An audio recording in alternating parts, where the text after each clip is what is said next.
Okay. Well, I suppose this is a classic example of like father, like son, isn't it? It is, yeah. Christopher was the first one to participate in this, and now I've taken part with Ken, and it's been, very helpful, very successful, hopefully, so it'll be good. We need to know what was the initial condition and the history of that. Can you just go quickly through how it's all come about? I know it's easier said than done, but it's just to quickly try and explain what the problem is. It's a sort of a rarely known condition called hereditary spastic paraplegia, HSP. It's prevalent in small numbers of families, really, in different countries. In Australia, I think there's only 4,000 families. We had it in Ireland, and there's only a number of families, and it run through my mother's side. So my mother was quite bad with it, as was one of her brothers and her sister, and then it's run through our family. My brother and I have it, but it varies at its different levels of intensity, depending upon each individual. So some people can get it very young, some people can get it older.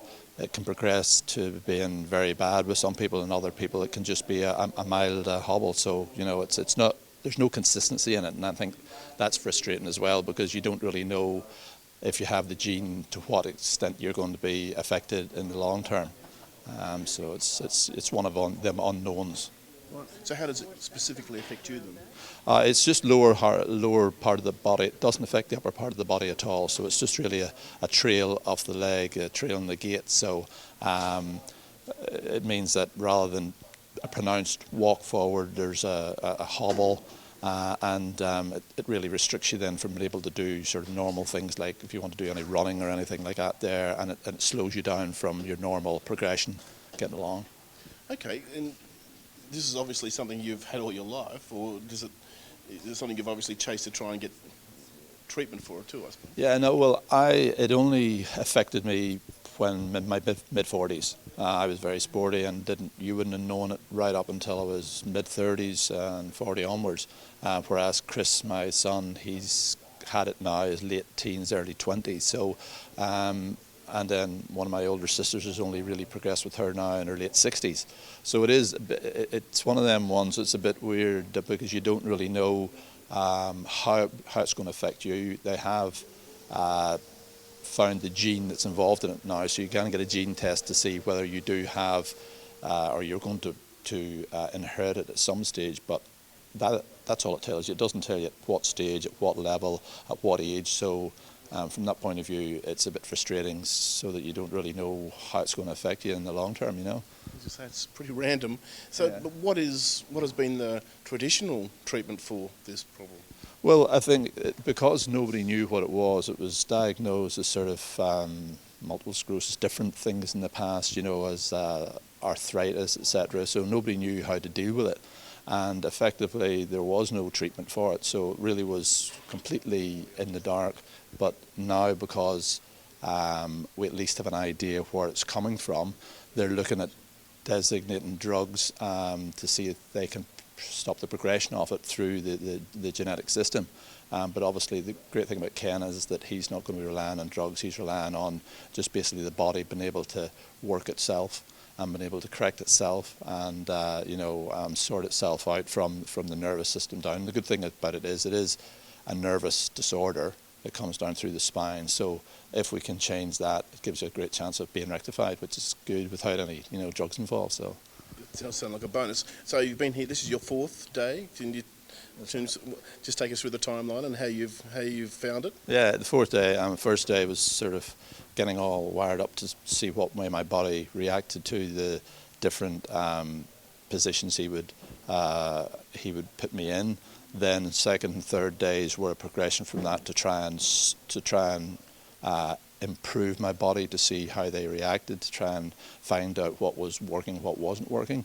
And then today is sort of a culmination of seeing how that's reacted from the first day, so they'll be able to do the cross tests and see what benefits I've had or what's been able to be improved, and where they can go from there. So it's very good, So how are you feeling after 4 days? Can you feel any manifestation of it? I must say, no, I feel a lot better, and I can feel myself sort of more solid, able to a bit more positive attitude about walking better. Legs are slightly better at this stage. Probably feeling a bit tired today, so it's hard to know. But I do feel that it's going to have a great effect on me, so it's good. I was told by the neurophysics people that the gene loads the gun, but the environment is the one that actually fires the bullet, and that has a big input into it. Does that make sense to you? Yeah, it does. It's really going to be the individual himself and how you react to it and where you react to it. I've still been doing a bit of swimming, which is good because it doesn't really affect the lower part of the body. But now I'm going to do more exercises that are going to be able to help the legs so that they can progress from there. So yes, and the fact that we are in such a wonderful country here, and you've got the climate and the heat, and you're able to get out all the time and do it and go to the beach, and you're not restricted upon your conditions upon where you can go and what you can do. It gives me many more opportunities than it would be back in Ireland, where it's colder, it's wetter, it's damper, and you're going to have to go into a gym, and if the gym's full, that you're very restricted to where you can do. So many more opportunities here. I've been able to improve it, so it's good, You were doing the tremor over there before. Can you feel the emotional and physical recalibration that's happening? Oh yeah, it's pretty crazy, the tremor actually. It just goes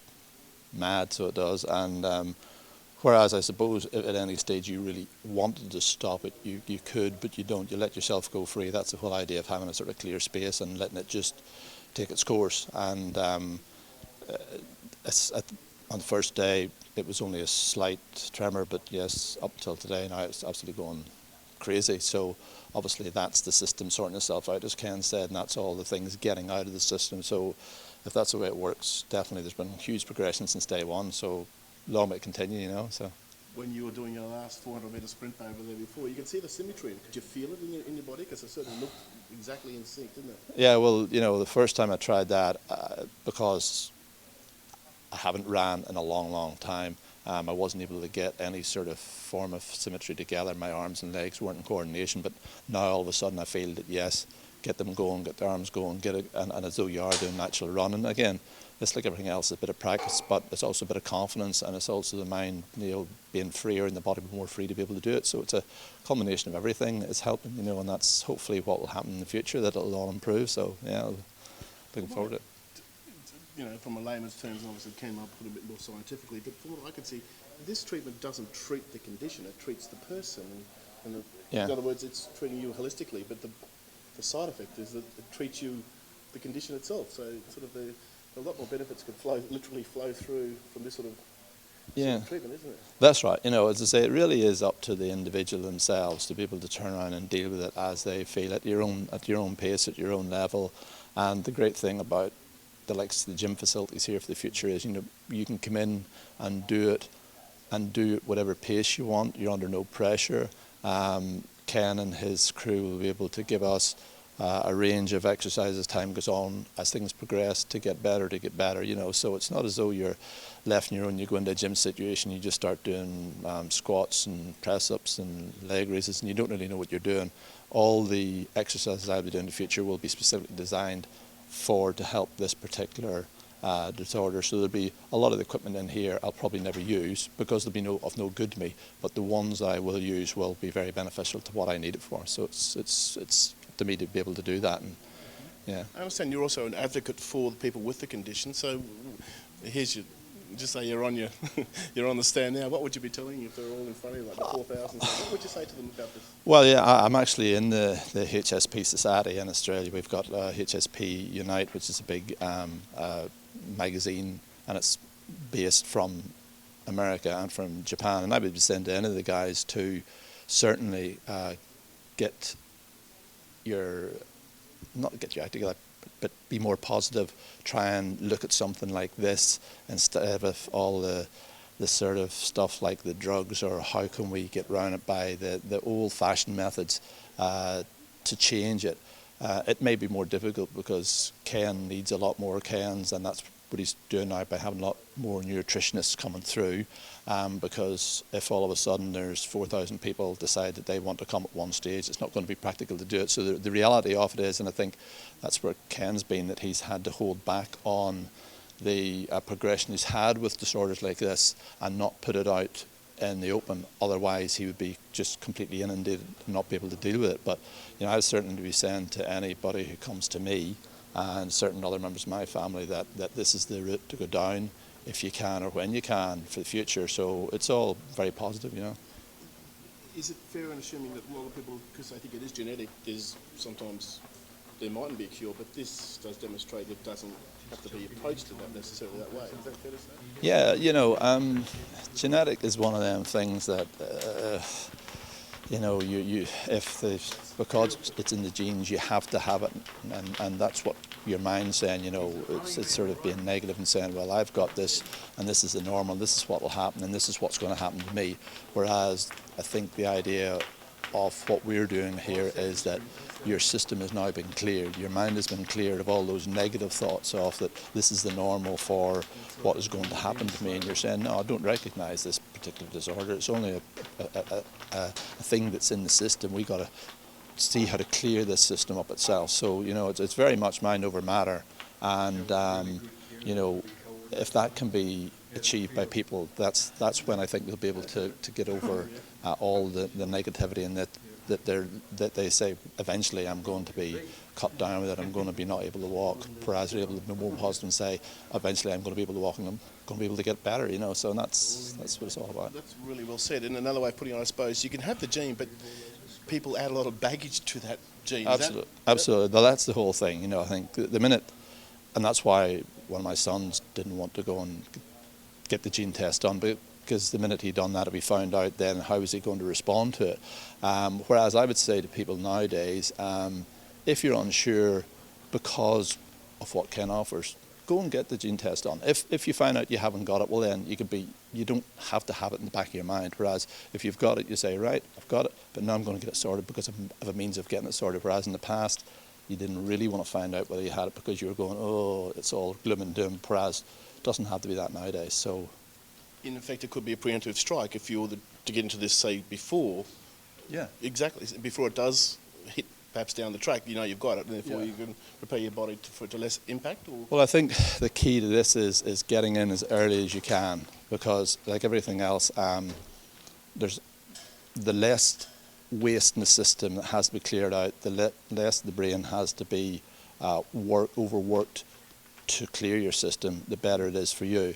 The people who have let it progress further down the track and are more physically impaired are going to struggle more, because there's much more work to be done for them to physically even to be able to do the exercises to start to clear their body. So, the earlier you get in, the better. There's no doubt about that. As I say, clear the decks so that you can get to the nitty-gritty of what the problem is. That's right, yeah. So, anything else that you wanted to add to it? Any impressions or anything? Just like I say, my son Chris has been in. He's had fantastic responses with Ken as well. My other son Keiran has been in, and he's been the same. So we were all very positive with this. We'll certainly be advocating this to anybody we know. I've got another nephew down in Melbourne and one in Ireland who are very keen to come and get treated.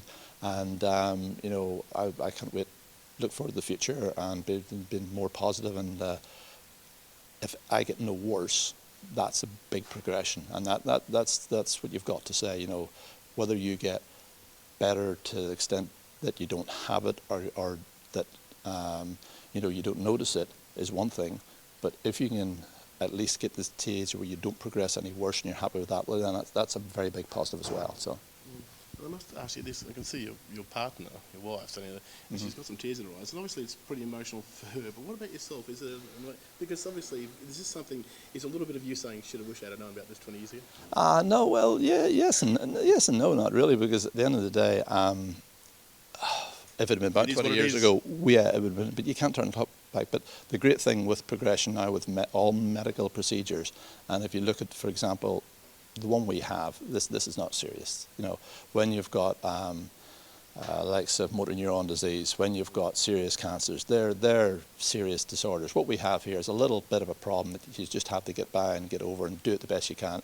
It is a nuisance, it is illegal, but compared with those other things, which thankfully medicine has improved so much more with all the different ways of treating it now, with the different cancer treatments, etc. So yes, in an ideal world 20 years ago, if we could have dealt with it, it would have been good. But no, I'm quite happy with what we have now. So it's pretty good.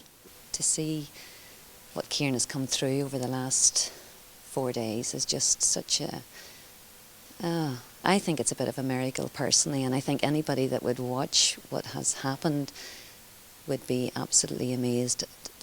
And I don't mean to undermine, it's not simple, none of this is simple, and yet to think there hasn't been a drug used, there hasn't been anything that's, I don't know, it's just amazing to think it's just been a process of changes that have taken place in his brain, and with the changes that have happened just in this realignment of whatever way it's done. It's just, honestly, I would question anybody that would not watch this and be absolutely transformed into thinking that this is so new wave and wonderful in its infancy, and yet look what it's created and look what's happening. It's just, as you can see by my face, I am still shell-shocked, but what a wonderful thing to witness. Over there, you said to me before, behind hubby's back, you said to me, he's a hard nut to crack, this bastard. Yeah, absolutely. So to get him to follow... To get him, I suppose, because yes, Keiran's always been a very controlled person all his life, and has been the boss and likes that control. And to think that Ken broke him down in a very positive way, in a way that I have never seen before, and in a way that obviously has to happen before this thing works. He has to break down all those barriers and break down all the old mindsets that have been there from he was very young. And he's done it beautifully. He's done it beautifully, but I think it's because you've seen that, you've witnessed that breakdown of, I don't even know how you describe it, but it has got to been very difficult for Keiran to have done what he did, and yet Ken has done it beautifully. And then as a result of that, all this process of like illumination or whatever you want to call it, but it just seems to be like the whole body's transferred into this different way of thinking.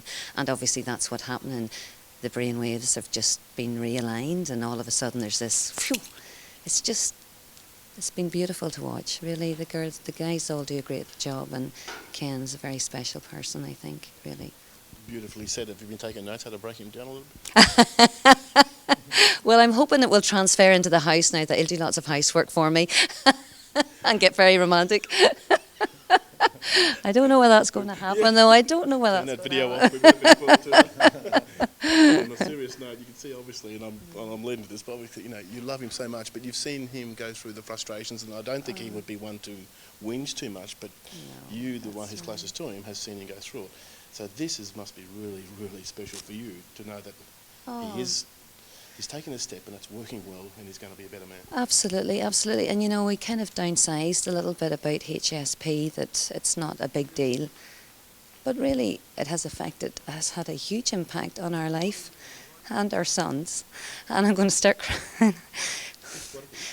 But Christopher has made such a wonderful response, and he's a young man. He got married a week and a half ago.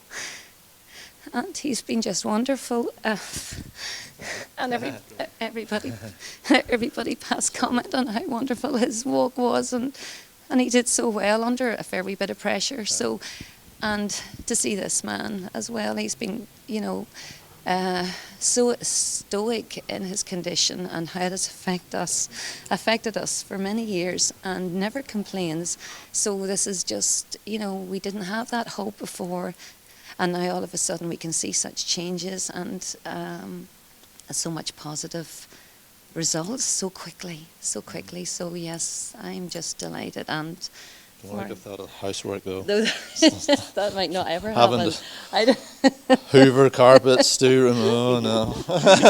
You can see the reaction it's having with the best person in your life, and that's another benefit, because well, Trish has been involved. She's gone through the journey with you, but she's been a silent partner. Yeah, she's been in the medical profession all her life, different forms of medicine, so she knows what it's like to be in the hospitals, to be in the surgeries, etc., to be out on the road with patients, and she's seen what it takes to get people well, and usually through the old traditional means of the drugs and the things, etc., etc. So she, more than anybody else, can appreciate what's involved in this without having to potentially damage your body, because like everything else, the more obscure a condition is, the harder or the more you have to put into it to be able to get it better. So by not having to do that, it makes it very much more easier, you know, so to understand. Being a clean treatment, there's no side effects, no worries of side effects, and the only side effects are all beneficial because it's holistically, it improves the whole shebang. Oh, and I, Just let them do it. but the holistic thing has always been a way of my living. I believe so much in it, so that's why when something like this comes along, practically on our doorstep as well, and very lucky. to know in your heart that it has to be good. It has to be good because the whole thinking behind this is so sound that, you know, we've really been very blessed to be part of it, and you know what it has done for my son and what it will do for Keiran. You know, how lucky are we as a family? Absolutely. How lucky. Just with that specifically, the condition, what other benefits can you see? Can you see what's the thing that you notice most? I know it's only been 4 days or so, but what's the thing that you notice most? Is it maybe just the positivity, or just the outlook in life? Or I think for Keiran to have let himself get as vulnerable. This is very, you know, it's not easy. You know, because you do have to give yourself over completely to Ken, and you're in a lot of very vulnerable positions, and he's asking you to do things that Keiran I could ever have seen doing ever before. So he's given up that resilience or whatever, and pride, and just, you know, trusted Ken implicitly, and look what's happened. And I think I already see that as a huge breakthrough in that it's softened him mentally. Well, that's right. Not physically, well, mentally. it'll open me up more and Yeah, make me yeah. probably feel more relaxed, which, like everything else it does tend to help all these disorders. More relaxed you are, the more stressed, the more tense you are with the neurological disorders, the more rigid you become, and it becomes harder to get by. Whereas the more relaxed you are, then you're more freer and looser. So that will certainly help my walking, if nothing else. But you know, it'll certainly go a long way with all the other things I'm doing to make it much more easier. You And know, you're going to be more romantic, aren't you? absolutely, much more romantic.